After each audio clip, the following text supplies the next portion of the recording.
نبی پاک نے 3 باتوں سے منع کیا. ایک فرمایا دوست سے بحث نہ کرو، ایک فرمایا اس کا مذاق نہ اڑاؤ، اور تیسرا میرے حبیب پاک سید عالم علیہ السلام نے فرمایا اپنے دوست سے کوئی ایسا وعدہ نہ کرو جسے تم پورا نہیں کر سکتے. کوئی ایسا اس کے ساتھ وعدہ نہ کرو، کوئی ایسا وعدہ نہ کرو. اپنے دوست کے ساتھ وہی بات کرو جس پر تم پورے. اس کا مطلب کیا ہے؟ امام غزالی فرماتے ہیں اس کا مطلب یہ ہے کہ تم اپنے دوست کا اعتماد کبھی خراب نہ کرو، کبھی خراب نہ ہو. دوستیاں اعتماد پہ قائم ہوتی ہیں. میرے مصطفیٰ کریم سید عالم صلی اللہ علیہ وسلم نے خلوص والی دوستی کا حکم دیا، اور کتنے پیارے لفظ ارشاد فرمائے.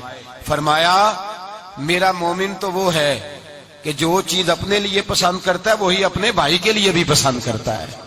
جو چیز اپنے لیے پسند کرے وہی شے اپنے بھائی کے لیے پسند کرے. خود نبی پاک صلی اللہ علیہ وسلم کا طریقہ تھا.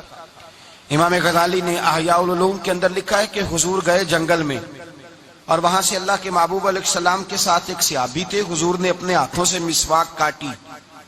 2 مسواکیں نبی پاک نے کاٹی درخت کے ساتھ. ایک ٹیڑھی تھی، ایک سیدھی تھی. کتنا فرق ہوتا ہے؟ مسواک تو مسواک ہی ہوتی ہے. ایک ٹیڑھی تھی، ایک سیدھی تھی.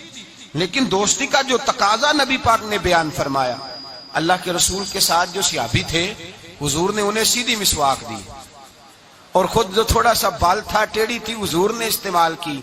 تو وہ صحابی کہنے لگے یا رسول اللہ میں غلام ہوں آپ آقا ہیں، حضور میں امتی ہوں آپ نبی ہیں، محبوب یہ آپ رکھیں اور وہ مجھے دے دیں. میں غلام ہوں، میں غلامانہ انداز میں رہنا پسند کرتا ہوں. تو نبی پاک نے پتہ کیا فرمایا؟ فرمایا دوستی اور صحبت کے حقوق ہوتے ہیں. دوستی اور صحبت کے، فرمایا چاہے کوئی ایک لمحہ کسی کے ساتھ رہے اس کا حق بنتا ہے. اور اللہ تبارک و تعالی قیامت کے دن دوستیوں اور صحبتوں کے بارے میں سوال کرے گا. تو فرمایا میں یہ چاہتا ہوں کہ میں تیرے ساتھ بھلا نہ کروں، فقط تیرے ساتھ ہی بھلائی نہ کروں، میں اپنے رب کی بارگاہ میں بھی سرخرو ہو جاؤں.